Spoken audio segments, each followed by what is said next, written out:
For this video, we're going to go down to Pinwheel, and I'm going to show you the way to do it quickly, preferably without getting hit, and without dying.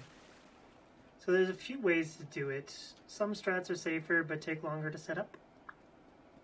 But we're going to do it without fall control. Now, fall control and quitting out at the bottom is absolutely the fastest way. You just jump off the ledge, quit out at the bottom, come back in at the bottom, go to Pinwheel. But there's another slower but very safe way to go about doing it. So for this, you bait him up, dodge that slash. Sometimes he runs with his shield up at you and just stands there. If that happens, you can just kick him or walk to his left. And more often than not, you'll be able to survive. Now, remember that the skeletons, you can kill them, but they won't die. He doesn't always attack immediately.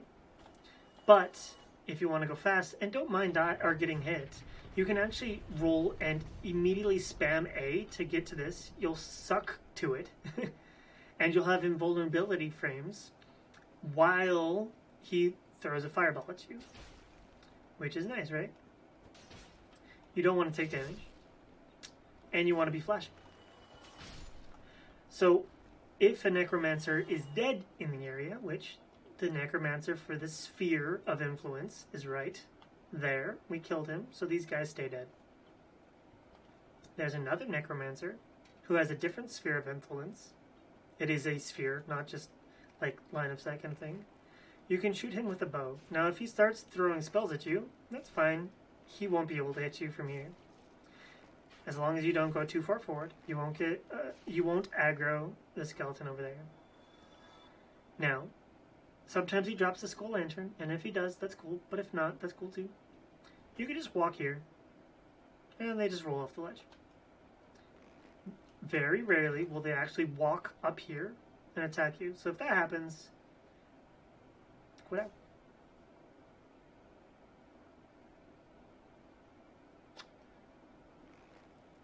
Aggro them with a bow and arrow.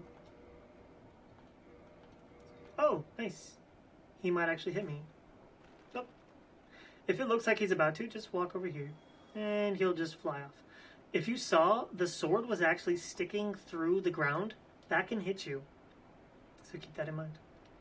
So now, remember that if you fall, your equip load governs how much damage you take when you fall. As long as it's not a non-lethal damage, more often than not, you won't take that much damage to die. So that's cool. Sometimes these red guys start exploding, and we don't like that. I'm going to reset that, I'm going to reset that skeleton because I don't want it to be falling down. Sometimes when you land, those red guys will be there and they'll aggro, so that's why I rolled over to here. They won't come here, they won't blow up and hurt you as long as you're over here in this corner. Now if you're really wanting to... Thank you. I'm not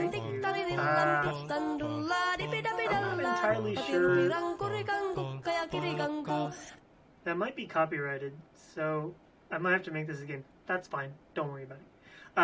If you want to be extra safe, just go over here, drink. But you don't have to. Now, this crack here, you can just fall down, and you're fine. This is a soul, if you want that. I quit out, so the skeleton's bones are up there, but if you do it without quitting out,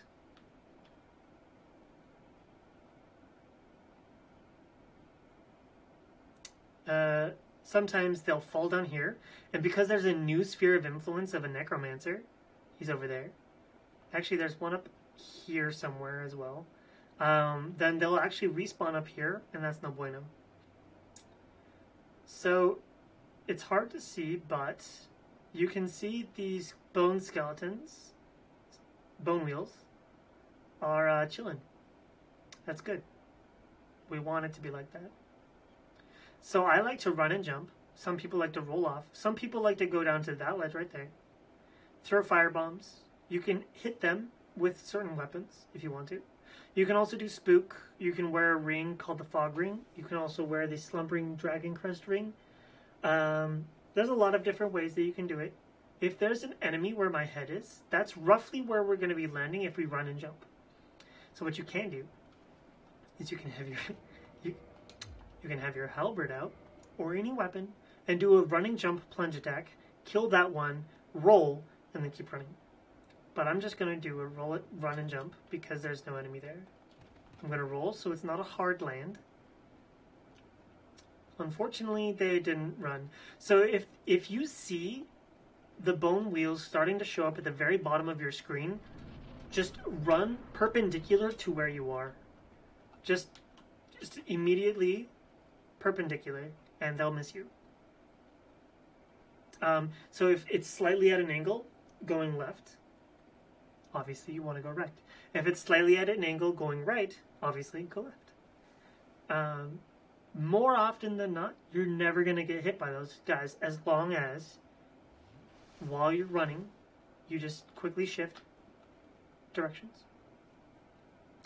Now, again, don't want to hard roll, so you're spamming B as you enter the fight. I hard landed, that's fine. So when he jumps up, he's going to summon guys. Either you can kill them,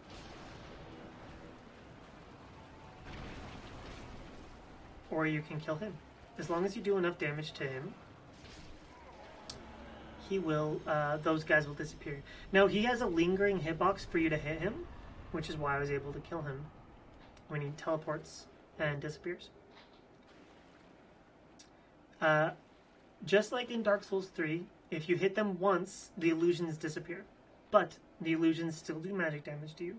So you want to do this fight as quickly as possible, because otherwise there will be a lot of fire. They do a fly up fireball. They also do a stand there fireball. They also do a flame cone at you that actually goes considerably longer. No, I would say about as long as the gargoyles, just more linear as opposed to a wider cone. So that is Pinwheel.